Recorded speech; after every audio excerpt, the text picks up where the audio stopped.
विधानसभा के मानसून सत्र के चौथे दिन 4 विधेयक सदन से पारित। बाबूलाल मरांडी ने प्रस्तावित प्रतियोगिता परीक्षा विधेयक को बताया युवाओं के भविष्य के साथ खिलवाड़। राज्यपाल सीपी राधाकृष्णन ने रांची में एजुकेशन कॉन्क्लेव को किया संबोधित। नई शिक्षा नीति की चर्चा करते हुए सैद्धांतिक ज्ञान को प्रायोगिक ज्ञान से जोड़ने पर दिया बल। ईडी को मिली जमीन घोटाला के आरोपी विष्णु अग्रवाल की 5 दिनों की रिमांड। एसीबी ने चक्रधरपुर में लिपिक को रिश्वत के 1,40,000 रकम के साथ रंगे हाथों किया गिरफ्तार। और गहरे निम्न दबाव का क्षेत्र बनने से रांची समेत विभिन्न जिलों में मूसलाधार बारिश, जनजीवन प्रभावित। स्वर्ण रेखा और खरकई नदी का जलस्तर बढ़ा, प्रशासन हरकत में।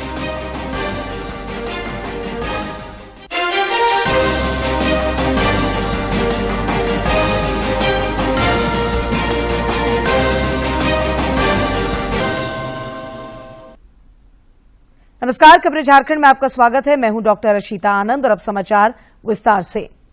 संसद के दोनों सदनों में आज भी गतिरोध देखने को मिला। लोकसभा की कार्यवाही शुरू होने पर जनहित से जुड़े कुछ सवाल प्रश्नकाल के दौरान लिए गए, लेकिन विपक्षी सदस्यों का शोर शराबा जारी रहा। मणिपुर हिंसा के मुद्दे पर विपक्षी दलों के हंगामे के कारण बाद में लोकसभा की कार्यवाही दिन भर के लिए स्थगित कर दी गई।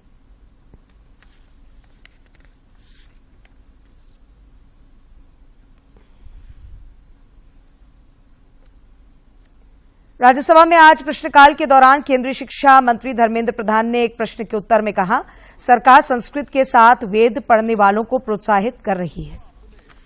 स्वेच्छा से यहाँ पढ़ने बहुत चुनिंदे बच्चे आते हैं पढ़ने के लिए, जो अति कुछ पारिवारिक संस्कार के कारण बहुत एक प्रकार से ये लोग ऋषि परंपरा को आगे बढ़ाने के लिए, समर्पण परंपरा को आगे बढ़ाने के लिए पढ़ने आते हैं।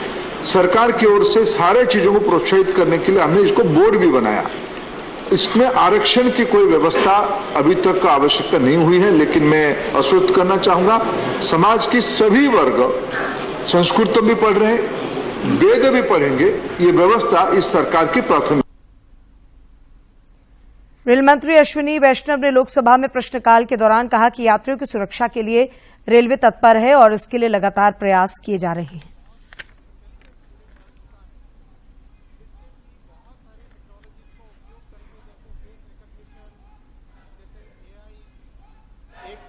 सर्वेलेंस सिस्टम एक ऐसा सिस्टम बन सकता है जिससे कि एक एडवांस में जानकारी मिल सके, जिस जानकारी से जो भी कोई दिक्कत आनी हो, वो सिक्योरिटी से रिलेटेड कोई पॉइंट हो, उस पर तुरंत एक्शन लिया जा सके। अब तक करीब 866 स्टेशन पे अच्छा एक सीसीटीवी का सिस्टम लग चुका है। रांची के सांसद संजय सेठ ने आज नई दिल्ली में रेल मंत्री अश्विनी वैष्णव से मुलाकात की। इस दौरान उन्होंने हटिया और पिस्का स्टेशन के पुनर्विकास की योजना की स्वीकृति देने के लिए उनका आभार जताया। सांसद श्री सेठ ने इस दौरान केंद्रीय मंत्री को ज्ञापन भी दिया, जिसमें चुटिया की कृष्णापुरी में बनने वाले फ्लाईओवर और इसकी जरूरत से उन्हें अवगत कराया। श्री सेठ ने उन्हें रांची में आधार के क्षेत्रीय कार्यालय के संचालन में हो रही समस्या से भी अवगत कराया। झारखंड विधानसभा के मानसून सत्र का चौथा दिन भी हंगामेदार रहा। सरकार द्वारा सदन में आज कुछ विधायी कार्य भी निपटाए गए। सदन से 4 महत्वपूर्ण विधेयकों को मंजूरी मिली। कारखाना झारखंड संशोधन विधेयक 2023 को प्रवर समिति को इस निर्देश के साथ भेजा जाए कि वो अपना प्रतिवेदन 30 दिनों के अंदर। भाजपा के प्रदेश अध्यक्ष बाबूलाल मरांडी ने झारखंड प्रतियोगिता परीक्षा विधेयक 2023 पर आपत्ति जताते हुए इसे युवाओं के भविष्य के साथ खिलवाड़ बताया है। उन्होंने कहा कि इस विधेयक में कई ऐसे प्रावधान हैं जिससे अभ्यर्थियों के अधिकारों का हनन होगा। इस विधेयक तो मानव की आवाज को दफन कर देना, क्योंकि इस विधेयक में कई एक ऐसी चीजें उन्होंने डाला है कि भाई कोई भी अगर उस गड़बड़ी का आवाज उठाएंगे तो 100 केस कर देंगे, जेल में डाल देंगे, 10 साल तक की सजा भी होगी, करोड़ों रुपया की जुर्माना भी होगी।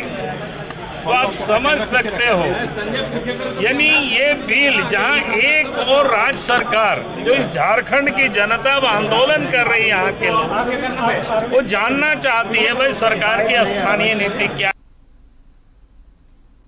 इस विषय पर आजसू पार्टी के अध्यक्ष सुदेश महतो ने कहा कि उनकी पार्टी इस विधेयक का पुरजोर विरोध करेगी। श्री महतो ने आरोप लगाया कि ये विधेयक छात्रों और युवाओं की आवाज को दबाने के लिए लाया जा रहा है। चाहती है कि जिन मायनों को लेकर, जिन विषयों को लेकर, जिन घोषणाओं को लेकर सरकार फंसी हुई है, आज उन्हीं को दरकिनार रखने के लिए अपना कानून बनाकर छात्रों युवाओं को उनके अधिकार से बेदखल करने की तैयारी कर रही है। सर, मॉनसून सत्र के चौथे दिन सुखाड़ के मुद्दे पर जहां राजनीतिक समूह इंडिया घटक दलों के विधायकों ने प्रदर्शन किया, वहीं भाजपा विधायक कनीरा यादव ने सरकार पर निशाना साधते हुए कहा कि विधि व्यवस्था, नियोजन नीति और राज्य में सुखाड़ की स्थिति पर चर्चा करने से सरकार आखिर क्यों भाग रही है।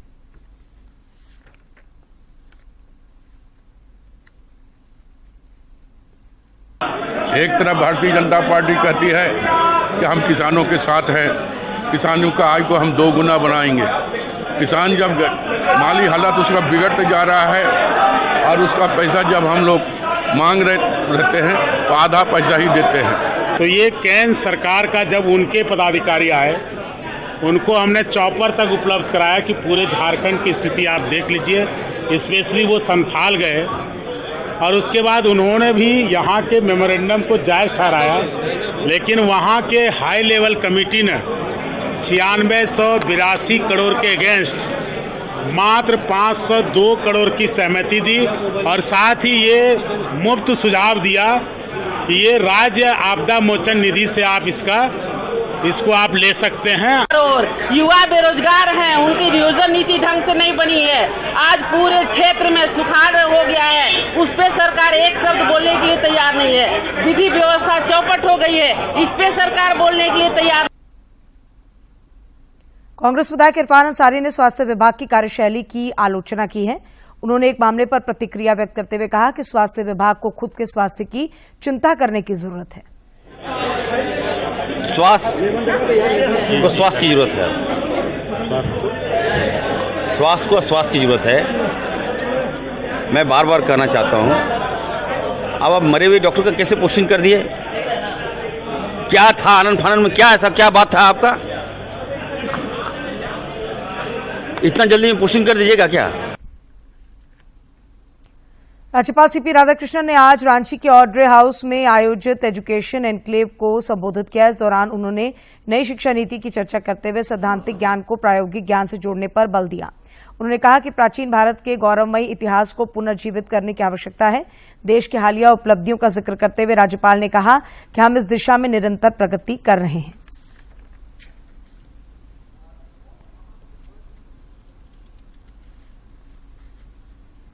आज इंडिया गठबंधन के 31 सदस्यीय प्रतिनिधिमंडल ने राष्ट्रपति द्रौपदी मुर्मू से मुलाकात की और मणिपुर के मुद्दे पर उन्हें ज्ञापन सौंपा।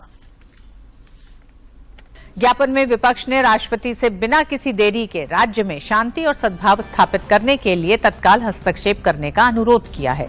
साथ ही हिंसा प्रभावित समुदायों को न्याय दिलाने के लिए केंद्र और राज्य सरकारों से अपना दायित्व पूरा करने की बात कही। इसके साथ ही विपक्ष ने राष्ट्रपति से मणिपुर की मौजूदा स्थिति पर संसद को तत्काल संबोधित करने के लिए प्रधानमंत्री पर दबाव डालने को कहा है, ताकि इस मसले पर विस्तृत और व्यापक चर्चा हो सके। भाजपा के द्वारा राष्ट्रीय उपाध्यक्ष बनाए जाने के बाद पूर्व मुख्यमंत्री रघुवर दास के जमशेदपुर लौटने पर कार्यकर्ताओं और पदाधिकारियों ने उनका भव्य स्वागत किया। भाजपा की राष्ट्रीय टीम में पूर्व मुख्यमंत्री रघुवर दास को दोबारा राष्ट्रीय उपाध्यक्ष बरकरार रखा गया है। श्री दास की लोहनगरी जमशेदपुर पहुंचने पर कार्यकर्ताओं और पदाधिकारियों ने उनका भव्य स्वागत किया।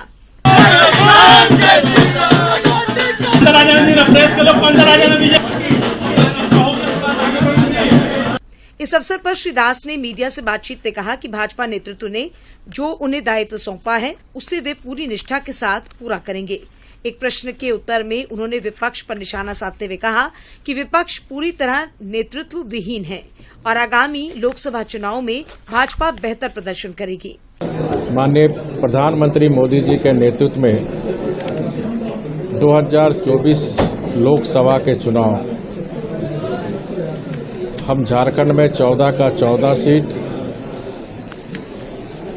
और देश में भारतीय जनता पार्टी की 300 सीट और एनडीए के साथ 2/3 बहुमत भारतीय जनता पार्टी एनडीए प्राप्त करेगी। भाजपा के राष्ट्रीय उपाध्यक्ष ने कहा कि प्रधानमंत्री नरेंद्र मोदी के नेतृत्व में देश का मान सम्मान बढ़ा है और देश का चौमुखी विकास हो रहा है। मैं एक अनुशासित कार्यकर्ता की हैसियत से मैं भी बढ़ रहा हूं और भारतीय जनता पार्टी भी बढ़ रही है। आगामी लोकसभा चुनावों के मद्देनजर सभी पार्टियां संगठन को धारदार बनाने में जुटी हैं ताकि मजबूत संगठन और मजबूत नेतृत्व के बूते चुनावी रणक्षेत्र में अपने दल का परचम लहराया जा सके। जमशेदपुर से राजेश कुमार लालदास की रिपोर्ट। प्रदेश कांग्रेस के कार्यकारी अध्यक्ष बंधु तिर्की ने आज कांग्रेस कार्यालय में प्रेस वार्ता को संबोधित करते हुए बताया कि मणिपुर की घटना के विरोध में 3 अगस्त को दिल्ली के जंतर मंतर में 1 दिवसीय महाधरने का आयोजन होगा।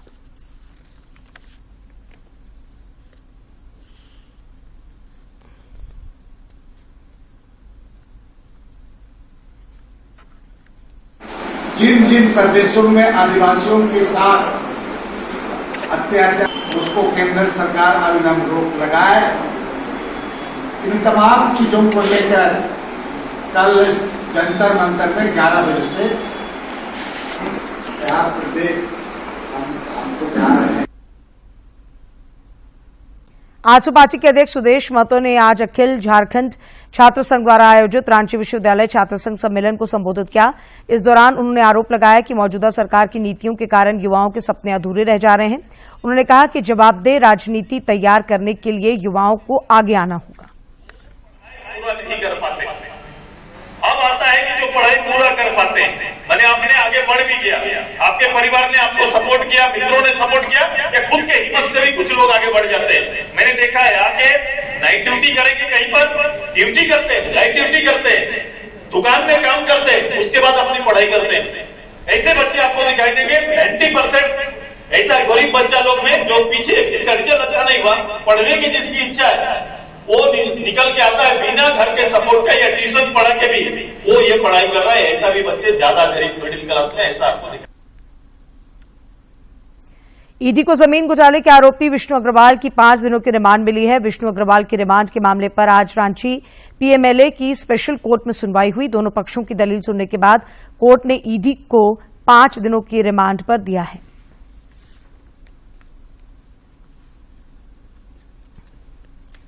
एसीबी की टीम ने पश्चिमी सिंहभूम के चक्रधरपुर से ग्रामीण विकास विभाग के लिपिक को 1,40,000 रुपए रिश्वत लेते रंगे हाथ गिरफ्तार कर लिया है।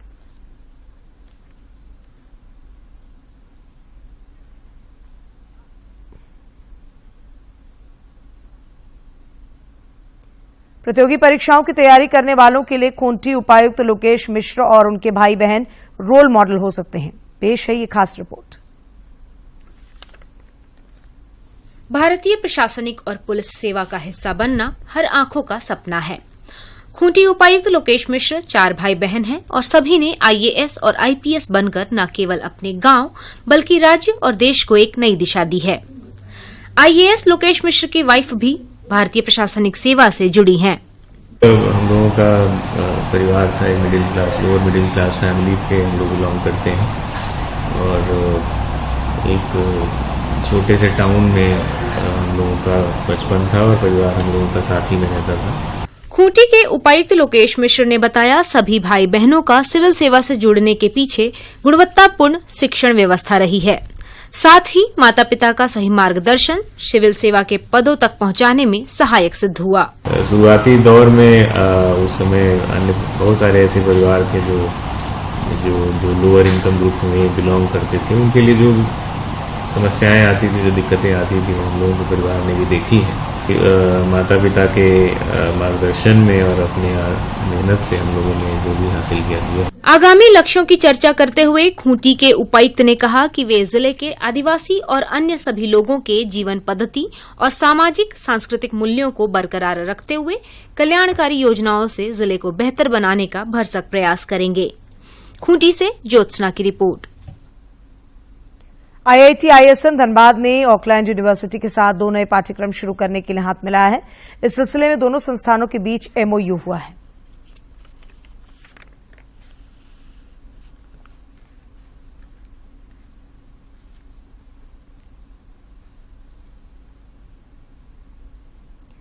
गिरिडीह के नए पुलिस अधीक्षक दीपक कुमार शर्मा ने पुलिस अधिकारियों के साथ अपराध समीक्षा बैठक कर अपराधियों के खिलाफ कठोर कार्रवाई का आदेश दिया है।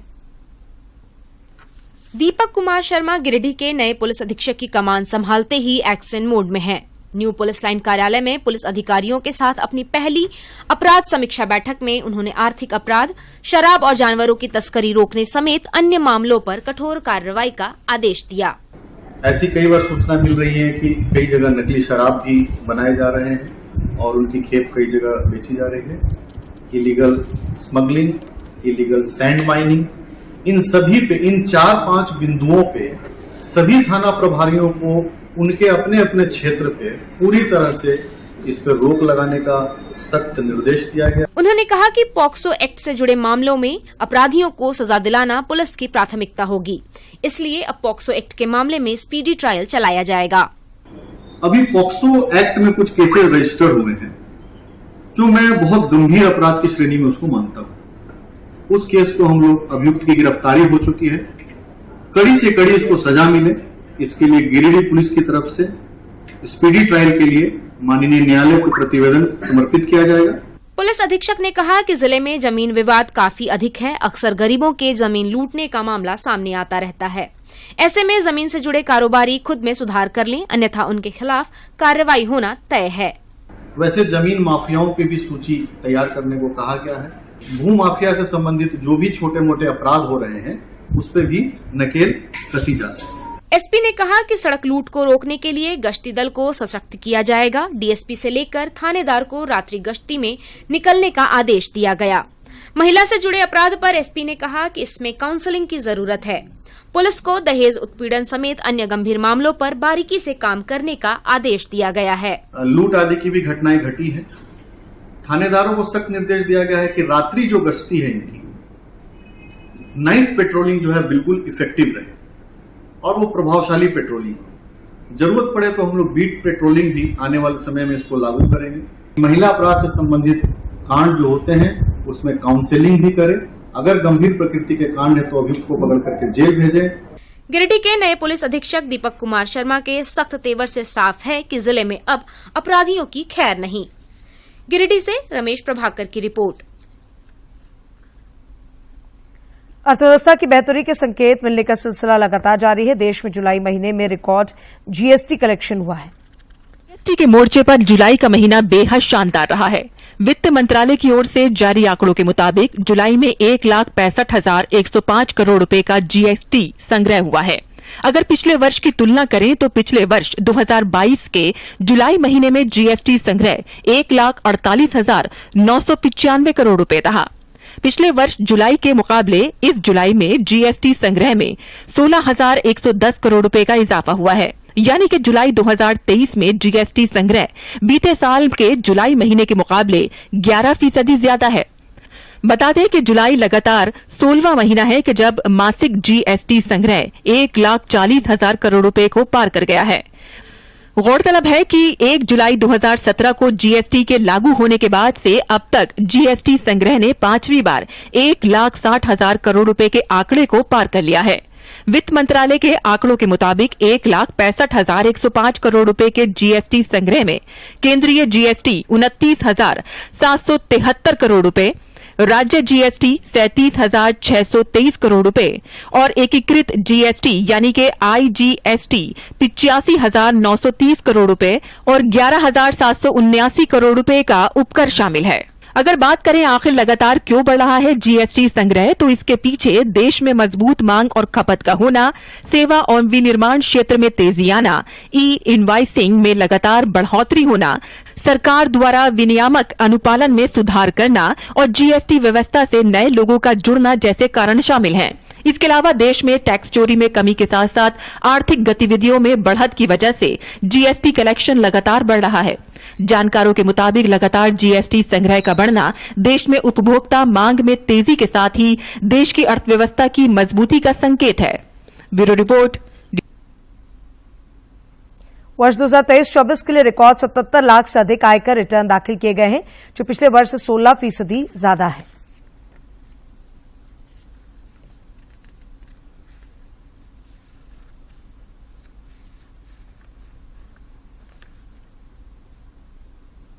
दाखिल किए गए हैं। केंद्रीय प्रत्यक्ष कर बोर्ड सीबीडीटी ने बताया कि सोमवार तक दाखिल किए गए आईटीआर की कुल संख्या पिछले वित्तीय वर्ष की तुलना में 16% यानी पहले के 5 करोड़ 83 लाख से अधिक है। सोमवार को अंतिम दिन एक ही दिन में 64 लाख से ज्यादा रिटर्न दाखिल किए गए। पहली बार रिटर्न दाखिल करने वालों से 53 लाख से अधिक आईटीआर प्राप्त हुए हैं। सीबीडीटी ने कहा कि इनमें से 46% से अधिक आईटीआर ई फाइलिंग पोर्टल पर ऑनलाइन आईटीआर सुविधा का उपयोग करके दाखिल किए गए हैं। और अब कुछ खबरें राज्य के विभिन्न जिलों से।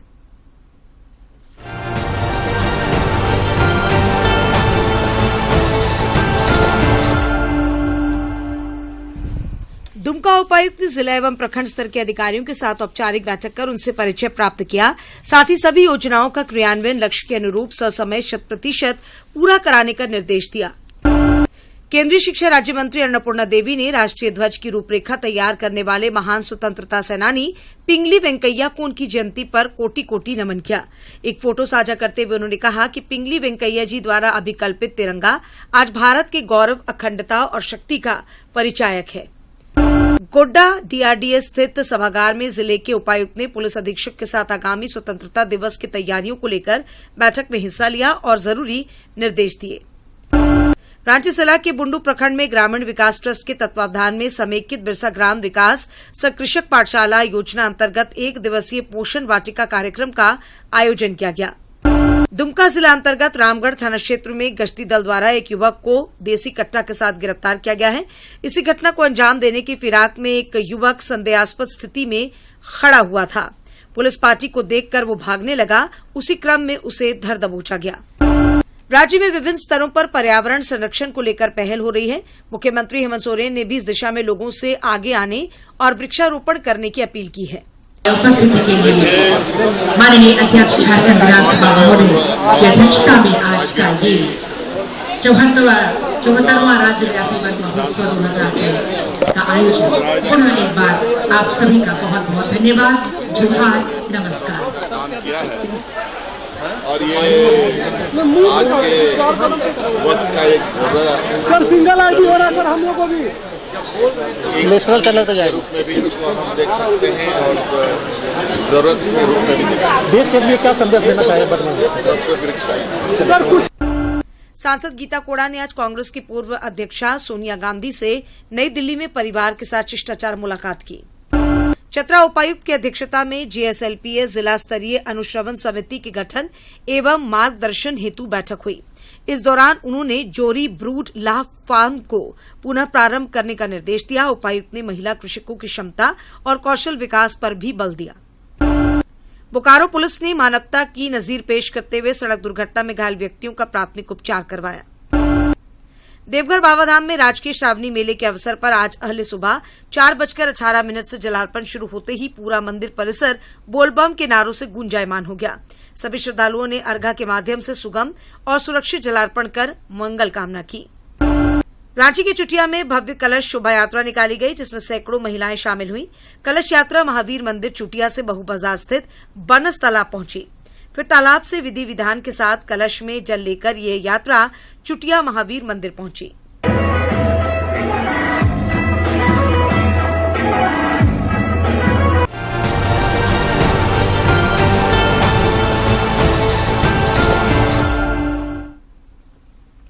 और बात मौसम की। गहरे निम्न दबाव का क्षेत्र बनने की वजह से राज्य के कई इलाकों में मूसलाधार बारिश हुई है। भारी वर्षा के कारण सामान्य जनजीवन पर प्रभाव पड़ा है। खरकई और स्वर्णरेखा जैसी नदियों का जलस्तर बढ़ गया है। हालात को देखते हुए जिला प्रशासन एहतियाती कदम उठा रहा है।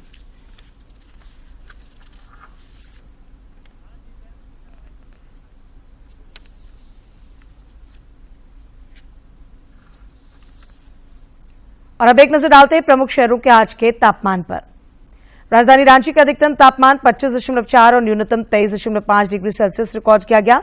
जमशेदपुर का अधिकतम तापमान 27.6 और न्यूनतम 26 तथा डाल्टनगंज का अधिकतम तापमान 29.4 और न्यूनतम तापमान 24.5 डिग्री सेल्सियस रिकॉर्ड किया गया।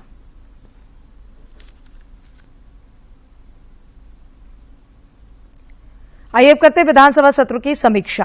झारखंड विधानसभा मानसून सत्र के चौथे दिन आज सदन में भाजपा विधायकों ने जमकर हंगामा किया, जिसके कारण प्रश्नोत्तर काल की कार्यवाही पूरी तरह से बाधित रही। इस दौरान जेएमएम के सुदिव्य कुमार सोनू और भाजपा के ढुल्लू महतो आपस में ही उलझ गए। हंगामे के कारण विधानसभा अध्यक्ष रविंद्र नाथ महतो को सदन की कार्यवाही को 2 बार स्थगित करना पड़ा। दोपहर बाद सदन की कार्यवाही शुरू होने पर 4 विधेयकों को मंजूरी प्रदान की गई। विधानसभा की कार्यवाही पूर्वाह्न 11 बजे शुरू होने के साथ ही विधायक प्रदीप यादव ने प्रधानमंत्री आवास योजना का मुद्दा उठाया।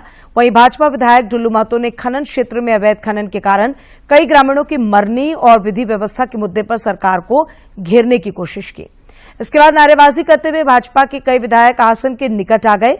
वहीं जेएमएम के सुदिव्य कुमार सोनू ने बीजेपी विधायकों के आरोप को बेबुनियाद बताया।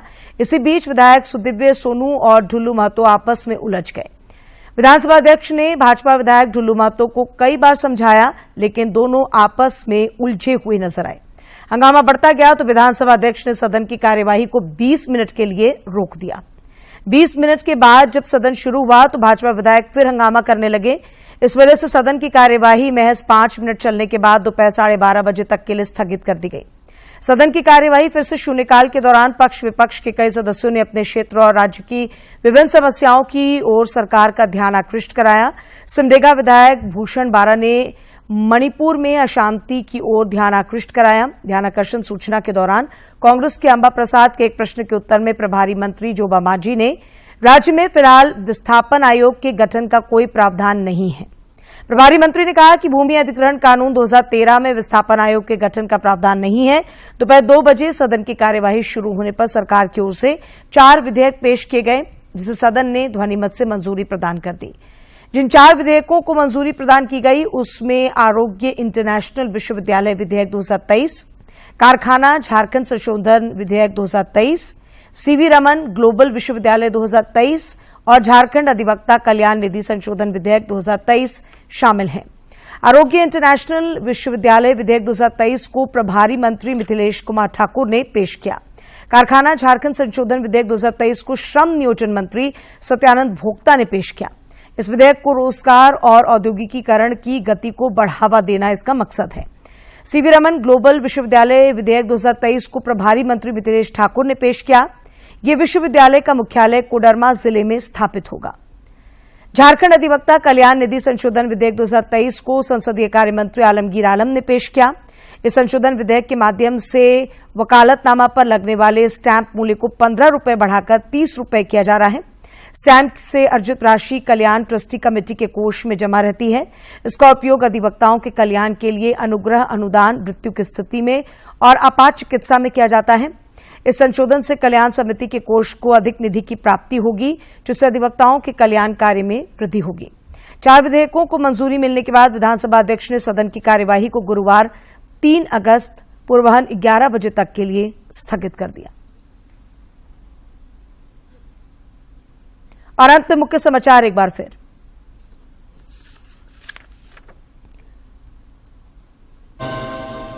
विधानसभा के मानसून सत्र के चौथे दिन 4 विधेयक सदन से पारित। बाबूलाल मरांडी ने प्रस्तावित प्रतियोगिता परीक्षा विधेयक को बताया युवाओं के भविष्य के साथ खिलवाड़।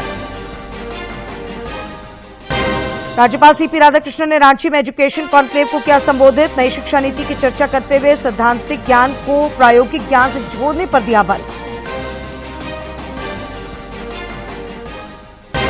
ईडी को मिली जमीन घोटाला के आरोपी विष्णु अग्रवाल की 5 दिनों की रिमांड। एसीबी ने चक्रधरपुर में लिपिक को रिश्वत के 1,40,000 रकम के साथ रंगे हाथों किया गिरफ्तार। और गहरे निम्न दबाव का क्षेत्र बनने से रांची समेत विभिन्न जिलों में मूसलाधार बारिश, जनजीवन प्रभावित। स्वर्ण रेखा और खरकई नदी का जलस्तर बढ़ा, प्रशासन हरकत में।